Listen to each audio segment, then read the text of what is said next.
당신을 세우셨습니다. 아멘. 아멘이시지요? 내가 이 자리에 서 있는 것은 하나님이 나를 세우셨기 때문이며 부르시는 사명이 있기 때문입니다. 우리 여전대 회원들과 또 여전대 회원들이 열심히 사역하고 헌신할 수 있도록 뒤에서 뒷바라지 하실 우리 모든 남전도회도 함께, 남성교회도 함께 은혜 받는 시간 되었었으면 좋겠습니다. 성경을 읽다 보면 등장하는 믿음의 선조들 중에 여성들이 참 많이 있다라는 것을 우리가 발견하게 되어집니다. 그리고 성경에 기록되는 여성들의 믿음의 선조들의 삶을 보면 정말로 비범하고 대범하고 대단한 인생을 살았다는 것을 우리가 알게 되어집니다. 현실의 눈앞에 위태로운 상황이 다가온다 할지라도 성경에 기록된 하나님의 백성들, 여성들은요, 믿음의 용기를 내는가 하면 진리의 목소리를 내기에 두려워하지 않았고, 또 세상의 기준으로 볼 때는 이해하기 힘든 선택들을 행해 나가며 하나님을 향한 걸음을 묵묵히 한 걸음 한 걸음 걸어갔다라고 하는 것을 우리가 성경 속에서 발견하게 되어집니다. 성경 속에 그 여성들의 삶 속을 하나 둘씩 파헤치며 말씀을 일러라면 정말로 그 삶으로 우리가 초대되어지는 것 같고, 내 삶을 돌아보게 되어지며 그들의 삶 가운데 얼마나 큰 영향력이 있었는가를 돌아보게 되어집니다. 몇 사람만 살펴보면요, 구약에 한나라고 하는 사람이 있습니다. 사사시대 사람인데요, 한나는 모두가 다 자기 소견에 옳은 대로 행하였던 그 시대에 자기 소견이 아니라 하나님께 엎드려서 기도하고 간구하여서 응답받는 기도의 용사로 살아갔다는 것을 우리가 알게 되어집니다. 그래서 기도의 응답으로 받은 것이 아들 사무엘이었습니다. 사무엘을 기도 응답으로 받고 난 이후에도 기도하며 결단하고 서원했던 것들을 믿음의 결단으로 이행하며 그 신실함과 또 단호함을 우리들에게 보여줍니다. 한나의 입장에서 한번 생각해 보세요. 자기에게 주어진 아들 사무엘은요, 말 그대로 눈에 넣어도 아프지 않을 아들이었습니다. 근데 젖을 떼자마자 하나님의 성전에 드린다라고 하는 것은요, 엄마로서 엄청난 결단이 없고서는 할 수 없는 일입니다. 가슴이 저미는 듯 보고 싶을 이 아들, 그 아들의 이별로부터 오는 슬픔과 아픔, 그로 말미암은 고통, 이 모든 것들 내 삶 가운데 다 이겨내겠노라 라고 하는 아름다운 헌신, 그리고 대단한 헌신에 몸부림치는 삶의 예배를 드렸던 사람이 바로 한나입니다. 동일한 시대인 사사 시대에 또 한 명의 여인이 등장하는데요, 이 사람은 모압 여인입니다. 바로 룻이라고 하는 여인이지요. 이 룻은요, 모압 여인입니다. 유대인들에게서는 이방 민족 사람입니다. 근데 시어머니인 유대인 나오미를 따라서 베들레헴으로 돌아오기로 결단합니다. 이 룻에게 베들레헴이라고 하는 동네는요, 우리나라 말처럼 낯설고 물서른 곳입니다. 다시 말하면 유대인들은 이방 민족들에게 굉장히 배타적이었습니다. 그리고 굉장히 우월 의식이 있는 사람들이 바로 유대인들이었습니다. 다시 말하면 룻의 이 결정에는요, 고생문이 훤하게 열려지는 인생이 보장되어져 있는, 어떻게 보면 세상 사람들의 기준으로 보면 어리석은 결단이라고 할 수 있습니다. 그런데 이것을 너무나도 잘 알았던 시어머니 나오미는 몇 번씩 돌아가라고 강권하였지만 오히려 룻은 시어머니의 하나님이 나의 하나님이 될 것입니다, 시어머니가 죽는 곳에서 나도 죽겠습니다 라고 하는 결단으로 룻과 나오미는 베들레헴으로 돌아옵니다. 룻에게 베들레헴 생활은요, 만만치 않았습니다. 예상하는 것처럼 비참하고 또한 힘들었습니다. 룻이 이방 여인으로 베들레헴 땅에 살 수 있는 것은요, 남의 밭에서 떨어진 이삭을 줍는 일밖에 없었습니다. 남의 밭에 떨어진 이삭을 줍는 일은요, 그때 당시에 가장 극빈자들이 겨우 한 끼의 끼니를 때울 수 있을 만큼의 일 정도였습니다. 그런데 룻은요, 성경을 보면 그 하찮은 일처럼 보이는 이 일을 너무나도 성실하게 근면하게 감당하였다라고 성경을 기록합니다. 룻의 대범함, 그리고 룻의 올곧은 마음이 보여집니다. 이 룻의 삶이요, 하나님의 역사의 통로가 되어졌고, 우리가 잘 알듯이 룻기 마지막 장을 장식하는 구절은요, 다윗의 족보입니다. 즉 이 룻이 이방 여인이지만 다윗의 족보, 곧 예수님의 족보에 기록되어지는 선한 도구가 되어졌다는 룻의 인생을 보게 되어집니다. 신약에 와서도 마찬가지입니다. 우리가 예수님의 공생애를 떠올리면 예수님과 언제나 함께했던 12 제자들을 떠올리지만 베드로를 한번 생각해 보십시오. 베드로가 베드로 될 수 있었던 것은 성경에 기록되어 있지 않는 베드로의 아내의 지지가 있었기 때문입니다. 베드로 아내 역할도 무시할 수 없다는 것입니다. 그리고요, 사도 바울이 쓴 로마서 마지막 장 16장을 보면 사도 바울이 많은 사람들의 이름을 거론하면서 이 사람에게 안부하라 안부하라 이렇게 하는데요, 그 이름들 중에 많은 부분이 여성이라는 것을 우리가 알게 되어집니다. 그 중에 한 사람이요, 베베라고 하는 사람이 있습니다. 이 베베라고 하는 여성은 사도 바울이 이렇게 소개합니다. 그 사람은 교회의 일꾼이요 나의 보호자다라고 이렇게 이야기하는데요, 일꾼이라는 단어는 집사라는 단어와 동의어입니다. 그리고 보호자라고 하는 의미는요, 후원자라고 하는 의미입니다. 다시 말하면 초대 교회에서는요, 여성 집사님들이 계셨고 그 여성 집사님들 중에는요, 재력을 가지고 있어서 선교를 후원할 만큼의 지위 재력도 갖추고 있었다라는 것을 알게 되어집니다. 이처럼 성경에 등장하는 여성들은요, 다양한 방면에서 다양한 달란트를 가지고 하나님의 역사에 남자들의 영향력이 미치지 못하는 곳에서 때로는 남자들의 역할과 동일한 위치에서 그 역할들을 다 감당하며 하나님의 선한 도구로 쓰여졌다는 것이요, 성경에서 말하는 하나님께서 여성들을 사용하시는 방법이라고 성경 기록합니다. 바르고 원하기는 우리 성서주님께 사랑하는 우리 모든 여전도회 회원들이요, 성경에 기록된 이 아름다운 여성 믿음의 손조들의 삶을 따라 한 걸음 한 걸음 하나님께서 나를 세우시고 나를 보내시는 곳, 나를 부르시는 곳, 그 어떠한 곳에서도 하나님의 역사 가운데 귀하게 선한 도구로 쓰임받을 수 있는 우리 모든 여성교회 회원들 되기를 주님의 이름으로 축복합니다. 모든 시대가 그러했듯이요, 지금이라고 하는 시대는 언제나 종말을 향해 달려가고 있는 시대다라고 이렇게 이야기할 수 있습니다. 종말로 간다는 것은요, 세상이 점점 부패하고 어두워져 가고 식어져 간다는 것을 말합니다. 구약시대의 출애굽으로 잠시 돌아가 보면요, 모세가 태어날 당시의 상황은 유대인들에게 종말이 가까워 보이는 시대였습니다. 왜 그럴까요? 왜냐하면 그때 당시에 이스라엘 백성들, 유대 백성들은 고센 땅에서 땅을 얻어서 더부살이를 하고 있었는데요, 유대인들의 출산율이 애굽의 출산율을 훨씬 앞지릅니다. 그래서 애굽 왕 바로가 유대인들의 출산율, 높은 출산율을 의식하여서 야, 이러면 우리나라가 잡혀먹겠다 라고 해서 방도를 찾았는데요, 학대하는 거였습니다. 국고섬 비돔 람셋을 짓도록 하는 데에 이 유대인들을 노역을 시키며 학대를 합니다. 그 학대가 점점 심해지지만 출애굽기 1장에 보면요, 학대가 받으면 받을수록 더욱더 번성해졌다라고 이렇게 기록합니다. 그래서 바로가요, 또 다른 방도를 찾아냅니다. 애굽 사람들보다 더 많아지면 안 되기에 히브리 산파를 협박하고 매수하여서 출산하는 남자아이를 다 죽이라고 명령합니다. 이 이야기는요, 유대인 입장에서는 엄청난 위기의 시대이고 종말의 때가 가까이 다가온 것처럼 느껴지는 시대다라고 할 수 있습니다. 그런데 히브리 산파 시브라와 부하는요, 하나님을 두려워하며 하나님을 섬기는 여성들이었습니다.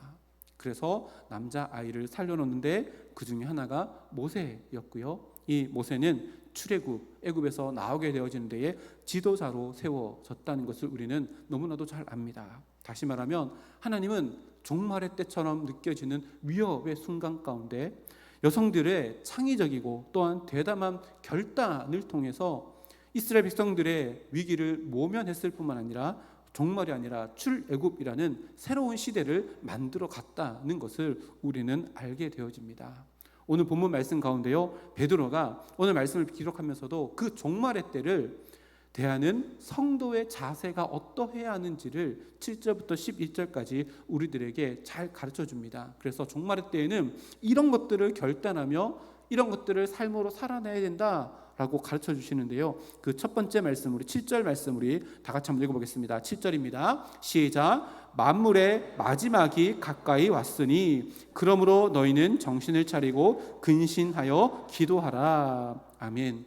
베드로는요, 만물의 마지막이 가까이 왔다.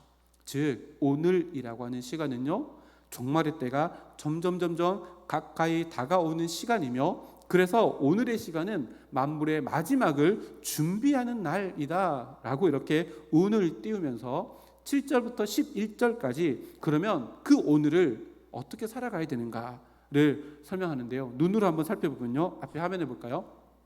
7절 말씀에 정신을 차리고 근신하여 기도하라. 8절 말씀에 뜨겁게 서로 사랑하라. 9절 말씀에 서로 대접하라. 10절 말씀에 받은 은사대로 선한 청지기 같이 서로 봉사하라. 11절 말씀에 하나님의 말씀처럼 말하라, 전도하라 하는 말씀이죠. 그리고 11절 하반절에 보니까 하나님이 공급하시는 힘으로 하라 라고 하며, 힘의 원천, 이 모든 것들을 감당해낼 때 너의 힘, 너의 의지가 아니라 하나님이 공급해 주시는 힘으로 하라 라고 하며 이렇게 가르쳐 줍니다. 이 모든 것들을요, 하나하나 다 살펴보려고 했더니 시간이 너무 많이 걸립니다. 그래서요, 오늘 7절 말씀을 가지고 종말의 때에 가장 먼저 해야 되는 것이 무엇인지를 가르쳐 주시는 이 베드로 사도의 말씀을 가지고 함께 말씀을 나누려고 합니다. 오늘 말씀의 제목도요, 여기서 따왔습니다. 근신하여 기도하라. 줄여서 근기 이렇게 썼습니다. 근데 끈기라는 단어를 연상하게 하려고 이렇게 만들었는데요, 끈기가 뭐죠? 목표를 달성하기 위해서 포기하지 않고 노력해서 인내하는 힘을 끈기라고 합니다. 그래서 우리 여전도의 모든 회원들이 이렇게 끈기 있게 종말의 때를 준비해 나갔으면 좋겠다라는 의미에서 제가 근기 있는 여전도회라고 이렇게 줄임말로 써보았는데요, 베드로는 만물의 마지막이 가까워오는 지금 가장 먼저 해야 하는 것이 무엇이라고 이야기해요? 다름 아닌 기도라고 가르쳐 줍니다. 굉장히 유명한 말이 있는데요, 네덜란드 철학자 스피노자가 했다라고 하는 사람도 있고, 우리가 주일 낮에 살펴봤던 루터가 했다라고 하는 설도 있는데요, 누가 했는지 잘 모르겠습니다. 근데 이런 말이 있습니다. 앞에 있습니다. 한번 읽어볼까요? 시작. 내일 지구가 멸망할지라도 나는 한 그루의 사과나무를 심겠다. 다 들어보신 말이지요. 이 얘기가 루터가 했다는 이야기도 있습니다. 실제로요, 루터가 청소년 시기에 살았던 집이 있는데 거기에서 일기장에서 이 문구가 드러났다라고 해서요, 독일에서 이 얘기를 하면 루터가 했다라고 이렇게 이야기한다고 합니다. 저렇게 비석이 있는데 루터가 청소년 시절에 살았던 집 생가, 허름한 집이 있는데 그 생가 옆에 보면 저 비석이 있고 저 옆에 진짜로 사과나무가 이렇게 심겨져 있다라고 합니다. 어찌됐든요, 이 말이 무슨 의미예요? 절망적인 상황이 다가온다 할지라도 희망을 잃지 않고 오늘 내가 반드시 해야 될 일들을 끝까지 최선을 다해서 살아가야 한다라고 하는 삶의 태도를 가리키는 말입니다. 오늘 베드로가 권면하는 7절 말씀도요, 그런 의미입니다. 만물의 마지막이 가까운 지금 우리가 가장 먼저 심어야 하는 인생의 사과나무는 다름 아닌 기도의 나무다라고 우리들에게 가르쳐 줍니다. 근데 이거 목사님, 이거 너무 뻔한 얘기네요. 그렇죠? 기도하라라고 하는 권면은요, 신앙생활에 있어서는 너무나도 기본적이고 당연한 권면처럼 느껴집니다. 실제로 그렇습니다. 아니, 뭔가 중요한 때, 종말이 다가오는 중요한 때가 되어지면 기도, 평범한 당연한 이게 아니라 어떤 다른 위대한 일을 감당해야 되는 거 아닙니까? 라고 우리가 이렇게 이야기할 수 있지만 베드로는 그게 아니라는 겁니다. 베드로는 만물이 가까이 왔을 때일수록 가장 기본이 되어지는 기도의 나무를 심어야 한다라고 우리들에게 이야기합니다. 왜 그러면 베드로가 종말의 때라고 하는 위급 상황에서 너 위대한 상황, 위대한 일, 더 큰 일이 아니라 가장 기본인 기도를 해야 된다라고 이렇게 이야기할까요? 제가 지났던 교회에서 어떤 담임 목사님이 늘 하시는 얘기가 있습니다. 기본은 쉬워서 기본이 아니라 중요해서 기본입니다 라고 늘 이야기를 하셨던 목사님이 계신데요, 기도가요 기본입니다. 기본이 왜 기본일까요? 가장 중요한 반석이 되기 때문에 그렇습니다. 기본이 안 되면요, 그 다음은 아무것도 안 되기 때문에 그렇습니다. 오늘 말씀을 보세요. 기도하지 않으면요, 사랑하는 것, 대접하는 것, 봉사하는 것, 말씀을 전하는 것, 이 모든 것들보다 앞서서 기도하라라고 하는 명령을 가장 먼저 주시는 이유가 바로 그것 때문입니다. 그래서요, 여성교회 각 선교회마다 무슨 일을 하든지 무슨 사역을 감당하든지 어떤 헌신의 자리에서 섬김을 하든지 가장 먼저는요 뭐 해야 돼요? 기도해야 됩니다. 모일 때마다 기도해야 되고요, 흩어진 그 삶의 자리에서도 뭘 먼저 해야 돼요? 기도를 먼저 해야 합니다. 기도하지 않고서는요 사랑하는 자가 될 수 없습니다. 기도하지 않고 사랑하는 자는요 오해된 사랑을 할 수밖에 없습니다. 기도하는 자가 되지 아니하고 대접하고 봉사하면 안 된다는 말입니다. 기도하는 자가 되지 않고서도 말씀을 증거하는 전도자로 설 수 없다는 말을 오늘 베드로가 하는 겁니다. 뭐니 해도 뭐가 최고예요? 머니가 최고가 아니라 성도에게는요 기승전 기도여야 합니다. 베드로가 이야기하는 것이 그겁니다. 그런데요 단순히 이렇게만 보고 넘어가기에는 너무나도 심오한 말씀이 오늘 말씀인데요, 구조적으로 7절 말씀을 보면 더 놀라운 기도에 대한 권면이 우리들에게 다가옵니다. 우리 여전도 회원들만 다시 한번 7절 말씀 한번 읽어볼까요? 7절 말씀 시작. 만물의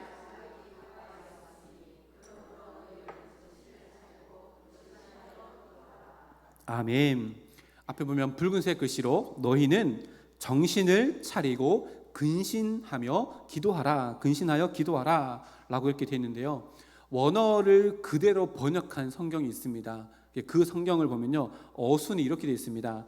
그러므로 기도하기 위하여 마음을 가다듬고 정신을 차리라.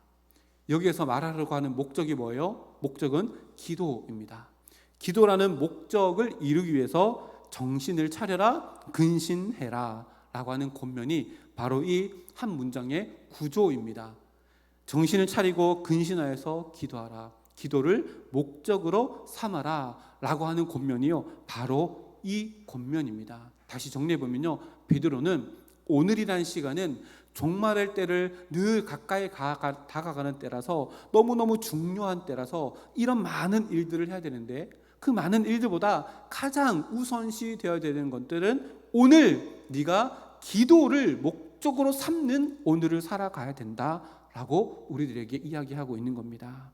우리는요 그런데 기도라고 하면요 목적이 아니라 수단으로 생각하는 경우가 굉장히 많습니다. 그리고 그런 것들이 신앙생활이라고 이렇게 이야기합니다. 생각해 보십시오. 어떤 목적하는 바가 있습니다. 그럼 뭐예요? 기도합니다. 기도해가지고 이 목적을 이루어 주십시오. 그래서 우리는요 기도를 수단으로 사용하는 것에 익숙한 문화 가운데 신앙생활을 하고 있습니다. 이걸 뭐라 그래요? 기복신앙이라고 합니다. 복받기 위해서 기도를 수단으로 주셨구나 라고 하고 이렇게 우리가 신앙생활합니다. 근데 베드로는요 기도가 수단이 아니라 목적이어야 하고, 이 목적을 이루기 위해서는 근신해라, 정신 차려라 라고 지금 이야기하고 있습니다. 구약시대 때요 기도를 수단 삼는 잘못된 패턴이 있었던 시대가 있습니다. 언제일까요? 사사시대입니다. 사사시대는 우리가 금요집회 때 지금 계속해서 살펴보고 있는 시대가 사사시대이잖아요. 이스라엘 백성들이 하나님이 주시는 평안의 때를 살아가다가 평안의 때 가운데는요 기도를 하지 않습니다.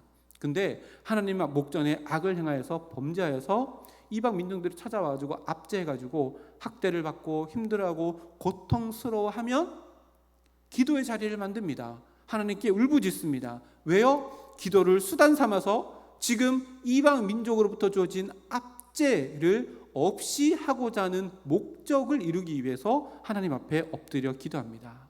기도라는 수단을 삼아 평안이라는 목적을 이루기 위해서 살아갑니다. 근데 우리가 사사기를 금요집회 때 계속해서 살펴보잖아요. 그러면 하나님께서는요 기도를 들어주시고 평안을 허락해 주십니다. 근데 평안이 있고 난 이후에 뭐가 없어져요? 기도의 자리가 없어집니다. 그리고 또다시 이방 민족이 찾아와서 압제하면 기도의 자리를 만듭니다. 왜요? 수단이 필요하니까. 무엇을 이루기 위하여? 평안이라는 목적을 이루기 위해서 기도의 자리를 만듭니다. 근데요 그 뒤로 사사기 역사가 흘러갈수록 나중에는요 압제가 찾아온다 할지라도, 고통 가운데 있다 할지라도 하나님께 부르짖지도 못하는 이스라엘 백성들의 모습으로 완전히 망가지게 되어집니다. 왜 이렇게 되었을까요? 신명기 1장에 보면요, 가나안 땅, 너희들이 가서 들어가게 될 가나안 땅이 어떤 땅인지를 이야기해 주시는데 1장 11절 말씀인가요? 거기에 보면 너희가 들어가서 차지할 땅은 애굽 땅과 같지 않아서 애굽 땅은 발로 물댈 수 있는 물이 풍부한 곳이지만 너희가 가는 그 땅은 하늘에서 내리는 비를 흡수하는 땅이다 라고 이야기합니다. 이게 뭘 의미할까요? 하나님을 날마다 찾을 때에 그 땅이 젖과 꿀이 흐르는 땅이 될 수 있다라고 분명히 이야기했는데, 젖과 꿀이 흐르는 땅을 만들기 위해서 그 이스라엘 백성들은요, 하나님, 기도의 자리에서 하나님을 바라본 것이 아니라 자기의 방법대로 살아가다가 결국에는 기도의 자리를 상실하게 되어지는 이야기가 사사기의 이야기입니다. 그래서 마지막 장 마지막 구절에 각기 자기 소견에 옳은 대로 행하였더라 라고 하고 사사기가 끝이 납니다. 기도 자리는 없어졌습니다. 하나님의 뜻이 무엇인지, 하나님께서 원하시는 삶의 방법이 무엇인지를 묻는 자리는 전혀 없어지고 사사기가 끝이 납니다. 우리의 삶을 돌아보게 합니다. 사사기의 역사, 베드로가 오늘 기도가 목적이 되는 오늘 하루를 살아가야 된다라고 한 이 말씀을 통해서 우리의 삶을 돌아봅니다. 나의 목표는 무엇입니까? 오늘을 살아가면 나의 목표는 무엇입니까? 그 목표를 이루기 위해서 우리는 무엇을 합니까? 기도가 수단되어서 내가 목표한 바를 이루어 나가고 있다면 오늘 말씀에 비추어 보면요, 우리의 목표는 잘못되었습니다. 제가 늘 이야기하는데요, 성도의 삶의 목적은요 무엇인가 이루고 성취함이 아니라 뭐라 그랬어요? 주님과 동행하는 겁니다. 주님과 동행하는 것은 우리의 몫이고요, 동행함으로 말미암아 무엇인가 이루어 가시는 것은 하나님의 몫입니다. 주님과 동행하기 위해서 가장 필요한 것은요, 기도입니다. 그래서 오늘 하루 내 삶 가운데 마지막 때가 되어질수록, 세상이 어지러워질수록 오늘 하루를 살아갈 때 내가 반드시 심어야 될 그 사과나무 한 그루는요, 기도의 나무, 이것이 목표가 되어야 된다라고 이렇게 이야기합니다. 기도라는 목표를 이루기 위해서요, 베드로가 뭐라고 이야기해요? 처음에는 정신을 차리라 라고 이야기합니다. 여기서 정신을 차리다 라고 하는 말은요, 어지러운 세상 속에서 혼탁해져 있는 내 정신줄을 잘 추스리고 분별하고 건전한 마음을 가지고 네 마음을 통제해라 라고 하는 의미입니다. 무엇을 위해서요? 기도의 목표를 이루기 위해서요. 두 번째로 근신하라 라고 하는데요, 원어 의미는 근신하라는요, 술 취하지 않고 침착하고 냉정하다. 무엇을 위해서요? 기도의 목표를 이루기 위해서입니다. 그런데 우리는 반대의 교구가 있죠. 정신을 차리기 위해서 기도를 수단 삼습니다. 근신하기 위해서 기도를 수단 삼습니다. 근데 베드로는요, 반대라고 이야기하는 거예요. 기도하기 위해서 정신 차리고 기도하고 너의 삶을 돌아보는 가운데 기도해라. 기도가 목표이기 때문이다 라고 이렇게 지금 이야기하고 있는 겁니다.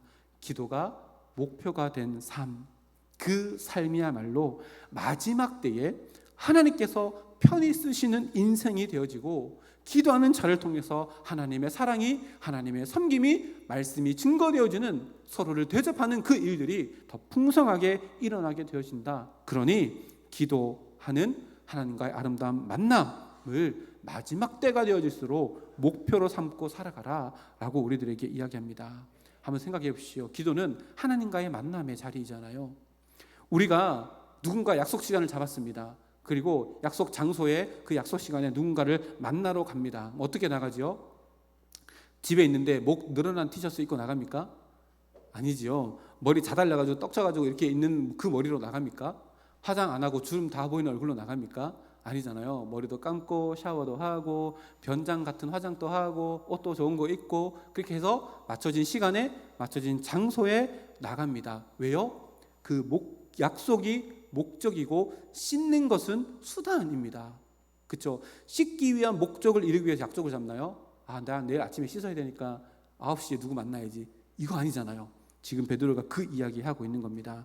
오늘의 말씀에 근거해서 기도의 목표를 이루기 위해서 내 삶의 우선순위, 내 삶의 습관들을 오늘 베드로 말씀처럼 정신을 차리고 근신하는 그 수단을 삼아 기도의 목표를 이루어가는 우리 여전도 회원들, 또 이곳 가운데 있는 모든 하나님의 자녀들 되기를 주님의 이름으로 축복합니다. 자, 그렇다면요, 왜 베드로가 굳이 기도를 목표로 삼아라 라고 이렇게 이야기할까?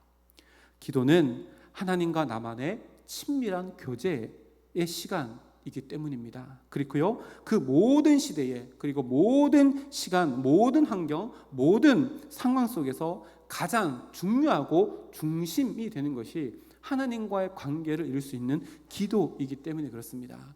한 걸음 더 나아가서요, 하나님과의 친밀한 교제가 있는 이 기도가 모든 것의 출발이 되어야 하고, 또 사역함에 있어서, 헌신함에 있어서 그 힘의 근원이 바로 하나님과의 관계를 만들어가는 기도의 자리에서 시작되어지고 근원이 되기 때문에 그렇습니다. 그래서요, 사랑하는 우리 여전도의 모든 회원들 한 사람 한 사람의 삶 가운데 이렇게 결단할 수 있었으면 좋겠습니다. 이제 하루하루 기도를 목표로 삼고 나의 일상의 시간과 공간 속에서 기도의 시간을 구별하여서 만들고 기도의 자리를 정성껏 마련하겠노라 라고 이렇게 하루하루를 결단하고요, 마지막에 우리 파란색 글씨, 우리 여전도 회원들 한번 읽어볼까요? 밑에 있는 파란색 글씨, 시작. 기도의 시간을 만듭시다. 기도의 자리를 만듭시다. 기도가 나의 목표입니다. 이렇게 고백하며 나아가 기도의 용사가 되어지는 우리 여전도의 모든 회원들 되기를 주님의 이름으로 축복합니다. 이제 집으로 돌아가시잖아요. 집으로 돌아가셔서요, 기도의 이 목표, 내가 오늘 하루는 기도의 시간을, 기도의 자리를 하나님 앞에 만들어 드리고 하나님과의 관계를 만드는 것이 오늘 하루 내 삶의 목표다 라고 해서요, 일주일 혹은 한 달의 계획을 세워보는 시간이 되었으면 좋겠습니다. 아멘 한 번도 안 하시네요, 그렇죠?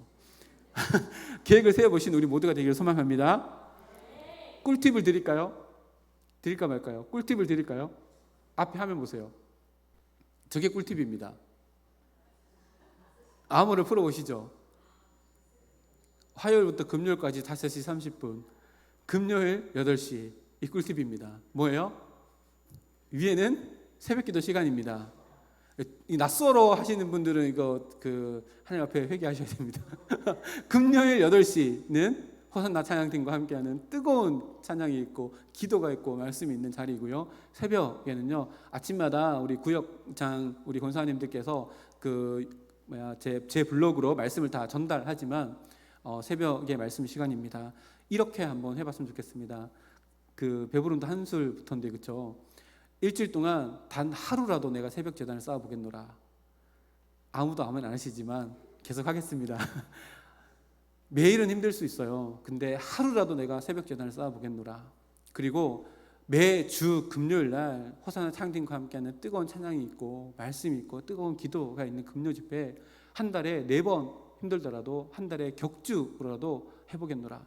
한 달에 한 번이라도 꼭 해보겠노라. 이런 결단이 있었으면 좋겠습니다. 결단은요, 구체화해야 되고 현실화해야 됩니다. 그래서 집에 가시면요, 핸드폰 꺼내가지고 달력에다가 새벽기도 가는 날을 알람 일정을 설정해 놓으셔야 됩니다. 이게 진짜입니다. 이게 진짜입니다. 매주 화요일 오전 5시 알람. 전 4시 반에 맞춰놨는데요, 금요일 날 아침에 알람 맞춰놓고 오늘은 금요 집회 있는 날, 어디에다가요? 핸드폰 캘린더에 오늘의 일정에다가 계획을 짜는 겁니다. 이렇게 말씀이요, 내 삶 가운데 쓰여지게 하는 것, 이게 진짜 은혜 받는 거고요, 이게 진짜 능력 있는 겁니다. 베드로는 마지막 때가 되어질수록 기도를 목표로 삼아야 한다라고 우리들에게 가르쳐 줍니다.